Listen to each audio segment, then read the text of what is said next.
Ladies and gentlemen, welcome back to Ace, and today we are talking about the B-29 Super Fortress.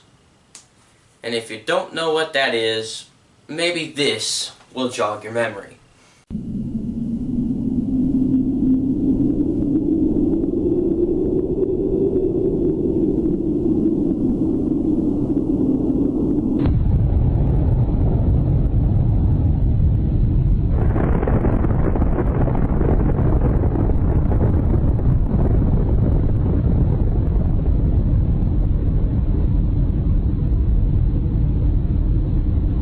Memories jogged?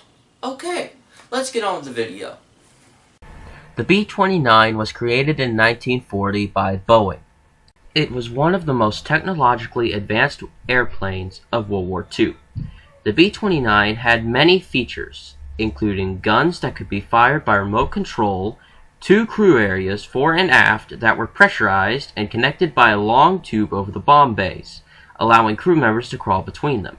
The tail gunner had a separate pressurized area that could only be entered or left at altitudes that did not require pressurization.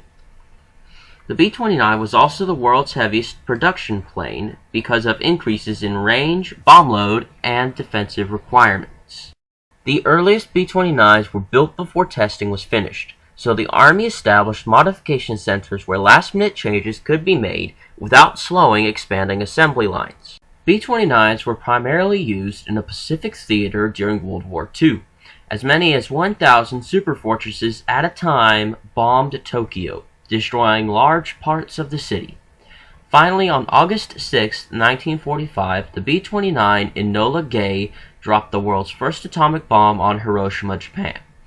3 days later, a second B-29 Bockscar dropped another atomic bomb on Nagasaki. Shortly thereafter, Japan surrendered. After the war, B-29s were adapted for several functions, including in-flight refueling, anti-submarine patrol, weather reconnaissance, and rescue duty.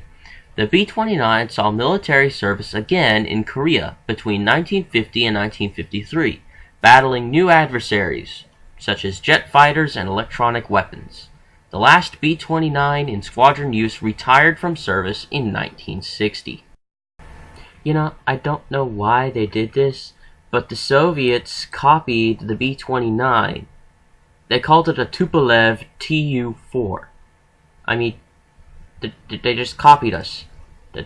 That's really it. Boeing built a total of 2,766 B-29s at plants in Wichita, Kansas, and in Renton, Washington. The Bell Aircraft Company built 668 of the giant bombers in Georgia, and the Glenn L. Martin Company built 536 in Nebraska. Production ended in 1946.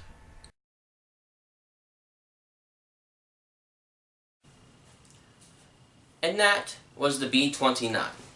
Again, as I mentioned in the last episode and in my About section of the channel, I only give a general description of the aircraft. This one was a little less detailed than the F4U-1 Corsair episode, but keep in mind, the Corsair is a smaller airplane compared to the Super Fortress.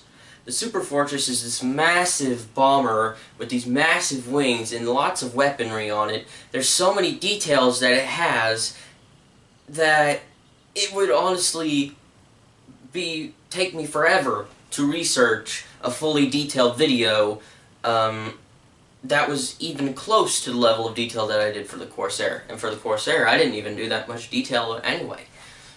So, it's general. I highly recommend researching these aircraft yourself if you're interested in learning more about them. And before I go, I want to ask you all one thing.